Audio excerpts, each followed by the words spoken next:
Okay. Dear students, in this heading, we will discuss about potential energy between 2 point charges, and it will also in vector form. एक प्रश्न मन में आ सकता है कि potential energy ये तो वेक्टर नहीं है, ये तो स्केलर है, तो फिर हम यहाँ वेक्टर फॉर्म की बात क्यों कर रहे हैं। दरअसल पोटेंशियल एनर्जी, ये बात सही है कि ये वेक्टर नहीं है, ये स्केलर है, लेकिन पोटेंशियल एनर्जी के एक्सप्रेशन में जो क्वांटिटीज़ होंगी उनकी वैल्यूज़ हो सकता है वेक्टर फॉर्म में गिवन हो, इसलिए हमें वेक्टर फॉर्म में भी चीज़ों को एनालाइज करना आना चाहिए। बाकी की कहानी अभी हम धीरे धीरे सीख लेंगे। ये क्वेश्चन है जिसे हम करेंगे, बट पहले थ्योरी करेंगे।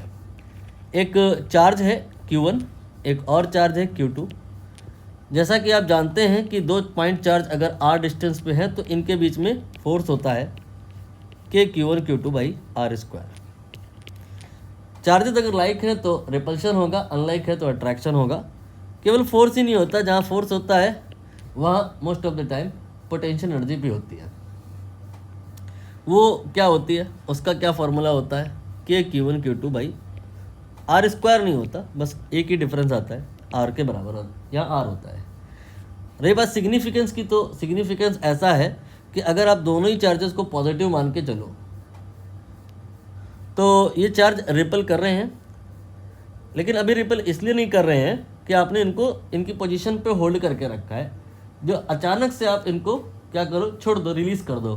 बिकॉज ऑफ रिपल्सन ये इधर जाएगा, ये इधर जाएगा। जैसे जैसे ये इधर जाएगा उसमें काइनेटिक एनर्जी आएगी, जैसे जैसे ये इधर जाएगा इसमें काइनेटिक एनर्जी आएगी। ये काइनेटिक एनर्जी आएगी कहाँ से, कोई ना कोई एनर्जी तो पहले से रही होगी ना, जो काइनेटिक एनर्जी में कन्वर्ट हो जाएगी।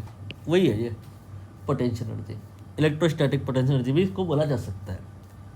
ठीक है, अब ये जो वेक्टर फॉर्म है इसका क्या मतलब है। इस फॉर्मूले में ओनली r ये एक ऐसी क्वांटिटी है जिसके करस्पॉन्डिंग क्वेश्चन में आपको एक वेक्टर गिवन हो सकता है। या तो एग्जामिनर सीधे सीधे बता देगा इनके बीच में दूरी 1 मीटर है, 2 मीटर है, और हो सकता है एग्जामिनर ऐसे ना बताए, परेशान करे बच्चों को, छोटे छोटे बच्चों को परेशान करने के लिए इस तरह से हो सकता है कि यहाँ x एक्सेस गिवन रहेगा, यहाँ y एक्सेस गिवन रहेगा, और ये जो पॉइंट चार्जेस हैं इनके कोऑर्डिनेट्स या इनकी पोजीशन वेक्टर्स गिवन होंगी। इसको आप RA कह सकते हैं, इसको आप RB कह सकते हैं। तो जो RA और RB गिवन है,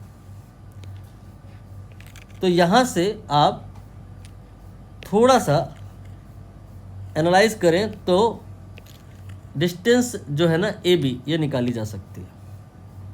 कई तरीके हैं। यहाँ पर आप अगर RB माइनस RA कर दें तो ये क्या आ जाएगा, RBA। ठीक है, और अगर RBA का आप मैग्नीट्यूड निकाल लें तो ये क्या आ जाएगा, ये आ जाएगा R के बराबर, या यू कैन से BA के बराबर, या यू कैन से AB के बराबर।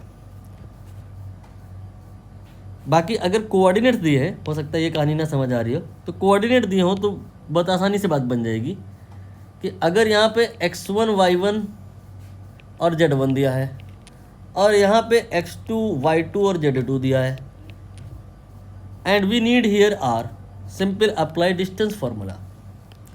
डिस्टेंस फार्मूला क्या होता है, अंडर रूट में x2 minus x1 whole square of that, y2 minus y1 whole square of that. कहानी 2D में है तो बस यहीं से पिक्चर क्लोज हो जाएगी, और 3D में है तो पिक्चर आगे भी बनेगी, z2 minus z1 whole square of that. अगर आप इस हिसाब से चलोगे तो भी अल्टीमेटली फार्मूला बन जाएगा ये वाला। ये जिसने वेक्टर और 3D पढ़ी होगी वो समझ पा रहा होगा, बाकी जो लोग नहीं समझ पा रहे हैं, ये क्वेश्चन में कराऊंगा तो आपका समझ में आएगा। इस क्वेश्चन में 2 चार्ज हैं एंड अल्टीमेटली हमें पोटेंशियल एनर्जी निकालनी है, तो फार्मूला जो लगाना है वो तो स्ट्रेट फॉरवर्ड है, Q1 Q2 by R, and K 9 into 10 की पावर 9, Q1 एंड Q2 ये 7 एंड 4 नहीं है, वो -4 है। इसके बाद में यूनिट का ध्यान रखें, माइक्रो 10 की पावर -6 आएगा, 2 बार आएगा। समस्या है तो सिर्फ R के साथ। ये आर यहाँ पर सीधे सीधे नहीं दिया है, ये जो पार्टिकल्स हैं ये जहाँ पर हैं उन पॉइंट्स के कोऑर्डिनेट दिया। तो इनके बीच की दूरी निकालने के लिए हम इस फॉर्मूले को यूज़ करेंगे, कर लेते हैं। किसी को भी आप 1 मान लो और किसी को भी 2 मान लो। ये आपका x1 है, ये y1 है, z1 है, ये x2 है, y2 है, z2 है। तो x2 minus x1 7 minus minus 7 2 बार हो गया तो प्लस हो गया, तो ये हो गया आपका 14 का होल स्क्वायर। इसके बाद में आगे आप चेक करो, सब 0 0 है, सब 0 0 है, तो r की वैल्यू 14 आ गई, जिसे आप यहाँ पे रख सकते हो। यूनिट का ख्याल कर लें, ये सेंटीमीटर में है, -2 से मल्टीप्लाई कर लें। नाउ रेस्ट इज कैलकुलेशन, जो आप खुद से कर सकते हैं।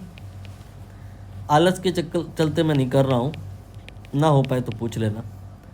बस मुझे कंसेप्ट वाली बात एक और बतानी है कि क्वेश्चन ये एक्चुअली बहुत आसान था, फिर भी लेकिन मैं यहाँ पर थोड़ा सा टफ करके बता दिया हूँ, क्योंकि थोड़ा टफ आ सकता है, रिलेवेंट है। ये आसान क्यों था और क्या होगा तो जो रिलेवेंट थोड़ा टफ हो जाएगा। यहाँ पर जो पार्टिकल्स हैं इनके जो पोजीशंस कोऑर्डिनेट्स हैं उनमें एक्स कोऑर्डिनेट ही है, वाई और जेड सब 0 है, इसलिए कहानी बहुत आसान हो गई। अगर मैं ये सब कुछ ना बताता तो भी आप आराम से कर ले जाते। कहते आप क्या कि सर दुनियादारी से मतलब नहीं है, ये फोकट में दिए हुए हैं, यहाँ पर सब कुछ एक्स एक्सिस में ही पड़ा हुआ है, क्योंकि वाई जेड कोऑर्डिनेट कहीं है नहीं। तो ओनली हम यहाँ एक्स एक्सिस बनाएंगे, वाई एक्सिस और Z axis not required. X की वैल्यू ये -7 है और ये +7 है। यहाँ एक्स बराबर हमने -7 लिख लिया, यहाँ पर हमने एक्स बराबर +7 लिख लिया। यहाँ पे जो चार्ज है 7 माइक्रोकूलम है और यहाँ पे जो चार्ज है -4 माइक्रोकूलम है। दूरी इनके बीच की कोई डिस्टेंस फार्मूला वगैरह, कोई वेक्टर, कोई 3D जानने की ज़रूरत नहीं है।